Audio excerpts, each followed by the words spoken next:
Voici un exemple de problème où est-ce que nous avons deux forces collinéaires qui sont appliquées. Ici, nous avons une parachutiste qui est soumise à deux forces, son poids et une force de friction de 50 newtons. On cherche à connaître son accélération. Nous avons la masse de la parachutiste qui est de 60 kg.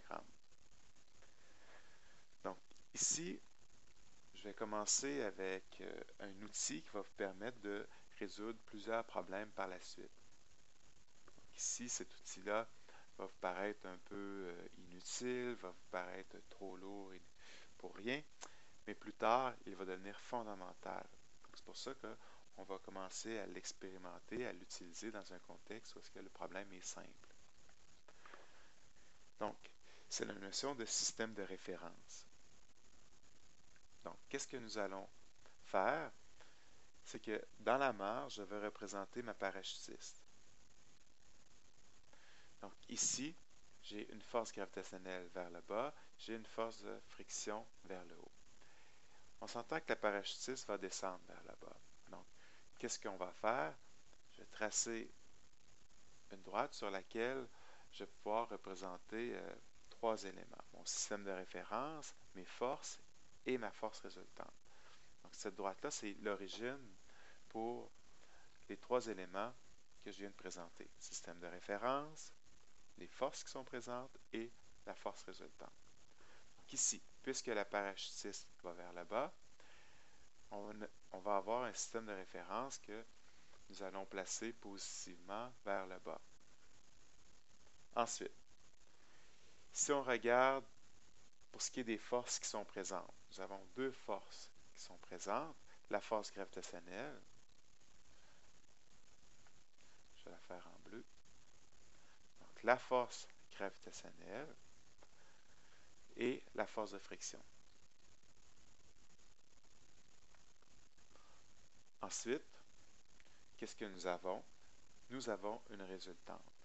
La résultante, c'est le résultat de la force gravitationnelle, que je vais identifier ici, et de la force de friction. Donc, c'est la résultante de ces deux forces-là. On va la faire à part ici, puisque c'est le résultat de deux forces. Ce n'est pas une force qui s'applique sur notre objet, qui est la parachutiste. Donc, ici, je vais prendre une autre couleur, un petit mauve, pour représenter la force résultante. Donc, qui est le résultat de Fg moins la force de friction. Maintenant, si on écrit les différentes données que nous avons la force gravitationnelle qui est égale à m fois g.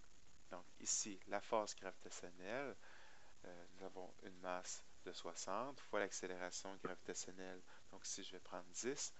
Nous obtenons une valeur de 600 newtons. Pour ce problème, ce 600 newtons-là, nous allons le considérer comme étant positif puisqu'il est dans le même sens que notre système de référence. Notre système de référence est positif vers le bas. La force gravitationnelle est orientée vers le bas. Donc, le Fg est positif de 600 newtons. Pour ce qui est de la force de friction, elle est orientée dans le sens inverse de notre système de référence.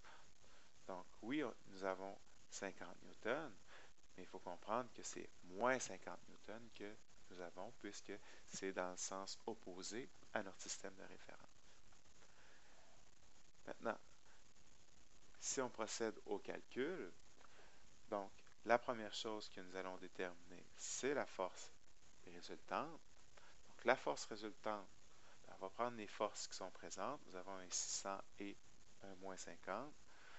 Donc quelqu'un pourrait dire, bien, finalement, c'est Fg plus la force de friction, mais on sait que cette force de friction-là va être négative.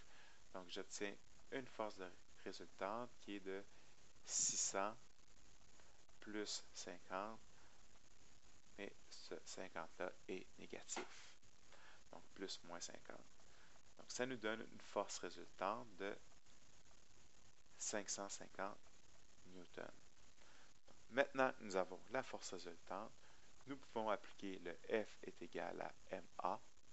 Donc 550 va être égal à la masse qui est de 60 de l'objet fois l'accélération. Donc nous allons pouvoir trouver une accélération de 9,2 mètres par seconde carré.